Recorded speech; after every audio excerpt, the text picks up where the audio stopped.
రక్షణ కల్పించే బాధ్యత మీ మీదే ఉందని చెప్పి ఎస్పీని కలవాలి, కలెక్టర్ని కలవాలి ఫస్ట్. ఇంకా డిలే చేసుకుంటూ పోతే ఎస్సీ ఎస్టీ కేసే కాదు, సర్పంచ్ గారు భార్య కూడా రేప్ చేశాడు నా మీద నాగరాజు అని చెప్పి కేసు పెట్టవచ్చు. పెట్టినా అలాగే కార్యదర్శి కూడా నా మీద కూడా రేప్ చేశాడు, రేప్ అటెంప్ట్ చేశాడు, అలాగే నేను ఇతని అడ్డిళ్ళ వల్ల నేను చచ్చిపోతున్నానని చెప్పి సూసైడ్ నోట్ కూడా రాసి ఆడు పెట్టవచ్చు. ఇలాంటివన్నీ జరుగుతూ ఉంటాయి. పోరాడాలనుకున్నప్పుడు భయపడకూడదు, భయపడేటప్పుడు పోరాటం చేయకూడదు. రాజీ చేసుకున్నప్పుడు మాకు చెప్పాలి, మాకు చెప్పి రాజీ చేసుకోవాలి. లేదా రాజీ చేసుకున్నప్పుడు కొన్ని కేసుల విషయంలో ఎవరికి వాళ్ళు కేసులు పెట్టేస్తున్నారు, మళ్ళీ రాజీ చేసుకున్నారు. సంఘం ఏం చేసింది, సంఘం ఏం చేసినట్టు సంఘం ఏం చేస్తుంది? మిమ్మల్ని కేసు ఎవడు పెట్టమన్నాడు, ఎవడు రాజీ చేసుకోమన్నాడు? కేసు పెట్టినప్పుడు దాని ప్రొసీడింగ్స్ అంతా మేము చెప్తాం ఎలా జరగాలో. మమ్మల్ని ఫాలో కావాలి, మమ్మల్ని ఫాలో కావడం లేదు. కాబట్టి ఇది గమనించాలి. మీరు ఎక్కడ ఉన్నారండి, అక్కడ నుండి మీరు ఏం చేస్తారండి అంటే మేము చేస్తాం, మేము చేయాల్సిన పని మేము చేస్తాం, ఏం పని చేయాలో ఆ పని మేము చేస్తాం. కానీ ఆ పని మమ్మల్ని చేయనివ్వడం లేదు. చేయనివ్వాలంటే మాకు అవకాశం రావాలి. కాబట్టి ఇక మీదట జరిగే ఇష్యూస్లో సమాచార హక్కు చట్టాన్ని వినియోగించి ఈ పనులు చేయండి అని చెప్పి ఫోరం ఫర్ ఆర్టీఐ ఈవేళ నుంచే మేము డైరెక్షన్స్ ఇక్కడ నుంచి ఇస్తున్నాము. అన్ని గ్రూపుల్లో కూడా ఏ ఏ దరఖాస్తులు పెట్టాలో మేము చెప్తున్నాము. ఆ దరఖాస్తులు పెట్టినప్పుడు మీకు ఏమైనా ఇబ్బంది వచ్చినప్పుడు అయితే ఆ ఇబ్బంది మాకు చెప్పండి, దాంతో సమగ్రమైన పోరాటం చేద్దాం. ఈ నాగరాజు కేసు విషయంలో కూడా వదలక్కర్లేదు. ఇందాక చెప్పినటువంటి ప్రాసెస్లో నాగరాజు కంప్లైంట్ చేయొచ్చు, ఎవిడెన్స్ అన్నీ కూడా కంప్లైంట్ చేయొచ్చు. కాబట్టి నాగరాజు దగ్గర లేని ఎవిడెన్స్ కూడా మన వర్కింగ్ ప్రెసిడెంట్ గారు సాధులు గారు కొంత సేకరించారు, ఆయన సేకరించి ఉంచారు. కాబట్టి ఆయన కూడా ఆయన స్థాయిలో ఆయన కూడా పోరాటం చేస్తున్నాడు దాని మీద. కాబట్టి మనం ఇలాంటి సందర్భంలో సంఘటిత పోరాటాలు చేయాలి. సంఘటిత పోరాటాలు అంటే ఏంటి? సంఘటిత పోరాటాలు అంటే ఇతర సంఘాలను కూడా కలుపుకోవాలి. ఇతర సంఘాలు అంటే ఎవరు? ఆర్టీఐ సంఘాలు అని చెప్పి అనుకోవచ్చు. ఇతర సంఘాలు ఆర్టీఐ సంఘాల వాళ్ళు మనతో వచ్చడం వల్ల రావడం వల్ల ఏం చేస్తున్నారంటే మన వాళ్ళకి ట్రాప్ వేసి మీరు మా దాంట్లోకి వచ్చేయండి, వాళ్ళు ఎక్కడో ఉంటారు, వాళ్ళు ఏం రావట్లేదు, కాబట్టి మీరు ట్రాప్ వేసేసి మీకు రక్షణ ఉండదు అని చెప్పి వాళ్ళు చెప్తున్నారు. కాబట్టి ఇలాంటివన్నీ జరగకుండా ఉండాలంటే మనం ఏం చేయాలి? మనం సంఘం చెప్పిన పని మనం చెయ్యాలి. జిల్లా అధ్యక్షుడిగా లేదా మండల అధ్యక్షుడిగా పని ఏంటి? ఆర్టీఐ దరఖాస్తులు పెట్టడం కాదు. రాష్ట్ర అధ్యక్షుడు ఆర్టీఐ దరఖాస్తులు పెట్టడం కాదు. రాష్ట్ర అధ్యక్షుడు జిల్లా కమిటీలు ఏర్పాటు చేయడానికి ప్రయత్నం చేయాలి. జిల్లా అధ్యక్షుడు మండల కమిటీలు ఏర్పాటు చేయడానికి ప్రయత్నం చేయాలి. మండల అధ్యక్షుడు గ్రామ కమిటీలు ఏర్పాటు చేయడానికి, గ్రామంలో వాళ్ళ మెంబర్స్ జాయిన్ చేయడానికి ప్రయత్నం చేయాలి. అది సమాచార హక్కు ఫోరం ఫర్ ఆర్టీఐ చెబుతుంది. కానీ ఆ పని ఎవరైనా చేస్తున్నారా? ఆ పని చేయడం లేదు. ఆ పని చేయకుండా నేను దరఖాస్తులే పెడతాను అంటే అనుకోవడం కరెక్ట్ కాదు. దరఖాస్తులు అందరూ పెట్టచ్చు, ఎవడ బాబు సొత్తు కాదు. దరఖాస్తులు పెట్టడం అనేది అందరూ పెట్టుకోవచ్చు, మనం పెడదాం. నిత్య ప్రక్రియ, అది నిరంతర ప్రక్రియ. దరఖాస్తులు పెట్టడం అనేది పేపర్లో వస్తున్న ప్రతి రోజు కూడా మేము పేపర్ కట్ చేస్తాం. ఇష్యూ వైజ్ సమస్య ఏదైతుందో సమస్యను కట్ చేసి ఫైల్ చేస్తాం. ఎందుకంటే దాని మీద ఆర్టీఐలు పెట్టాలని, దాని మీద ఆర్టీఐలు పెట్టడానికి కట్ చేసి పెడతాం. ఎవరెవరు ఆర్టీఐలు పెట్టచ్చో వాళ్ళతో ఆర్టీఐలు పెట్టిస్తాం. వాళ్ళందరూ ఆర్టీఐలు దరఖాస్తులు పెడుతుంటారు. సమాజంలో పబ్లిక్ మనం దరఖాస్తులు పెట్టుకుంటూ కూర్చుంటే మన దగ్గర ఫైల్ తయారవుతే మనమే దరఖాస్తులు పెడతాం. సమాచార హక్కు చట్టం ప్రమోట్ చేయాలనుకునే ఆశయం ఏదైతే ఉందో ఫోరం ఫర్ ఆర్టీఐ ఉద్దేశం ఏంటి? రాజ్యాంగ పరిరక్షణకై చేపట్టిన జనోద్యమం ఇది. రాజ్యాంగ పరిరక్షణ అంటే ఏంటి? రాజ్యాంగం అమలు కావడం లేదు. అసలు ఈ దేశంలో 80% సమస్యలు రాజ్యాంగం అమలుగాకే వస్తున్నాయి, రాజ్యాంగం సక్రమంగా అమలు కాకే వస్తున్నాయి. రాజ్యాంగాన్ని ఎలా అమలు చేయించుకోవాలి? సమాచార హక్కు చట్టం ద్వారా అమలు చేయించుకోవాలి. సమాచార హక్కు చట్టం ఎందుకు వచ్చింది? రాజ్యాంగాన్ని అమలు చేయించడానికి వచ్చింది. రాజ్యాంగాన్ని అమలు చేయించుకునే క్రమంలో సమాచార హక్కు చట్టం వచ్చింది. కాబట్టి సమాచార హక్కు చట్టాన్ని వినియోగించుకోవడాలంటే రాజ్యాంగాన్ని వినియోగించుకోవాలి, సమాచార హక్కు చట్టాన్ని వాడుకొని మనం రాజ్యాంగాన్ని అమలు అయ్యేటట్లుగా చూడాలి. రాజ్యాంగం ఎక్కడైతే అమలు కావడం లేదో అక్కడ ఆర్టీఐని మనం ఆర్టీఐ ద్వారా ప్రశ్నించాలి. అది దీనికోసం ఫోరం ఫర్ ఆర్టీఐ వచ్చింది.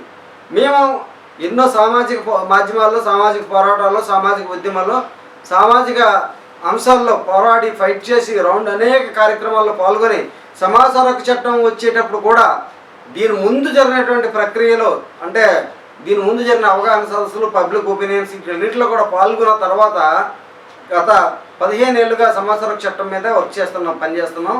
సమాచార హక్కు చట్టం మీద స్టడీ చేస్తున్నాం, అధ్యయనం చేస్తున్నాం. రోజు ఏ రోజుకి ఆ రోజు కొత్త అధ్యయనం చేస్తూనే ఉండాలి. సమాచార హక్కు చట్టం మీద సుప్రీంకోర్టు జడ్జిమెంట్లు ఏమున్నాయి, హైకోర్టు జడ్జిమెంట్లు ఏమున్నాయి అనే విషయాలన్నీ కూడా మనకు తెలియాలంటే ఏం చేయాలి? మనం తప్పనిసరిగా ఈ సమాచార హక్కు చట్టం ఫోరం ఫర్ ఆర్టీఐ అప్పచెప్పిన బాధ్యత ఏంటి అనేది ఆ బాధ్యత ప్రకారం మనం ముందుకు పోవాల్సిన అవసరం ఉంది.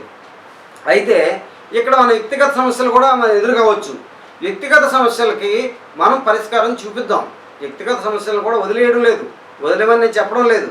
వ్యక్తిగత సమస్యలు కూడా చూపిద్దాం, ప్రాధాన్యత చూపిద్దాం. మేము ఏం చేస్తున్నాము? మేము కంప్లీట్గా సామాజిక ప్రయోజనం, మా ప్రయోజనం కన్నా సామాజిక ప్రయోజనానికి ఎక్కువ ప్రాధాన్యత ఇస్తున్నాం.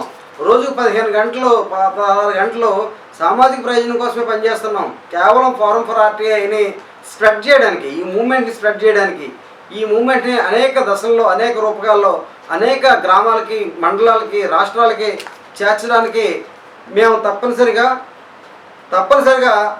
మేము ఈ ఉద్యమాన్ని తీసుకెళ్తున్నాం. కాబట్టి ఈ క్రమంలో మనం సమాచార హక్కు చట్టాన్ని వాడుకునే క్రమంలో ఫోరం ఫర్ ఆర్టీఐ అప్పచెప్పిన బాధ్యత ఏదైతుందో రాజ్యాంగ పరిరక్షణగా చేపట్టిన జనోద్యమంగా దీన్ని తీసుకుని ఈ ఉద్యమాన్ని ముందుకు తీసుకోవాల్సిన బాధ్యత ఫోరం ఫర్ ఆర్టీఐ కార్యకర్తలందరి మీద ఉంది. పోరాటం అనేది చలిపితే పోయేదేమీ లేదు, బానిస సంఖ్యలు తప్ప అంటాడు ఎవరు? Karl Marx. నేను చెప్పిన మాట కాదు ఇది.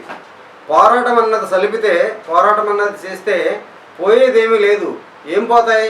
బానిస సంఖ్యలు తప్ప. మనకున్న బానిస సంఖ్యలు ఏవైతే ఉన్నాయో ఆ సంఖ్యలు పోవాలంటే పోరాటం చేయాలి. స్వేచ్ఛగా పుట్టిన మానవుడు సర్వత్రా సంఖ్యలతో బంధింపబడి ఉన్నాడు అని చెప్పి రూసో అంటాడు. మానవుడు స్వేచ్ఛగానే పుడుతున్నాడు, కానీ ఆడు పుట్టిన తర్వాత చట్టాలని అవని ఇవన్నీ చట్టాలు ఇవన్నీ కూడా దిగ్బంధనం చేసి మనిషిని ఇబ్బంది పెడుతున్నాయి. ఆ క్రమంలో పోరాటం అనేది ఒకటే మన దగ్గర ముందుంది. ఆ పోరాటం అనేది ఫైట్ చేద్దాం, అందరం కలిపి సంఘటితంగా ఫైట్ చేద్దాం. సంఘటితంగా ఫైట్ చేసే దాంట్లో మీరు పోరాటంలో కొన్ని రకాల పద్ధతులు తెలుసుకోవాలి. ఏంటంటే దీని మీద అవసరమైతే రౌండ్ టేబుల్ కాన్ఫరెన్స్ మనం పెట్టచ్చు. ఇంటెలెక్చువల్ గ్రూప్ అంతటిని గ్యాదర్ చేసి రౌండ్ టేబుల్ కాన్ఫరెన్స్ పెట్టచ్చు. రౌండ్ టేబుల్ కాన్ఫరెన్స్తో పాటు మనం అవసరమైతే దీని మీద ఒక చర్చా వేదిక పెట్టచ్చు. దీని మీద ఒక రిప్రజెంటేషన్ గవర్నర్కి ఇవ్వచ్చు, రిప్రజెంటేషన్ ముఖ్యమంత్రికి ఇవ్వచ్చు, రిప్రజెంటేషన్ హోమ్ మినిస్టర్కి ఇవ్వచ్చు, రిప్రజెంటేషన్ కలెక్టర్కి ఇవ్వచ్చు, రిప్రజెంటేషన్ ఎస్పీకి, సిపికి ఇవ్వచ్చు. కాబట్టి ఇవన్నీ కూడా మీరు తెలుసుకోవాలి. కేవలం ఉద్యమం అనేది ఒకటే చేయాలంటే కేవలం ఆర్టీఐ దరఖాస్తులు పెట్టేసినంత మాత్రం మనం పోటుగాలం కాదు. మేము పెట్టాం చాలా దరఖాస్తులు, మేము ఇంకా పోటుగాలం కాదు. మేము ఆర్డినరీ కార్యకర్తే, చేతన సమన్వయకర్త అంతే. ఈ ఆర్టీఐ ఫోరం ఫర్ ఆర్టీఐ ఇచ్చినటువంటి బాధ్యతని ప్రమోట్ చేయడానికి ఒక ప్రమోటర్ అంతే అతను. అలాగే లలితాదేవి కూడా ఒక ప్రమోటర్ అంతే. మేము ఒక ప్రమోటర్స్ మాత్రమే మేము ఉన్నాం.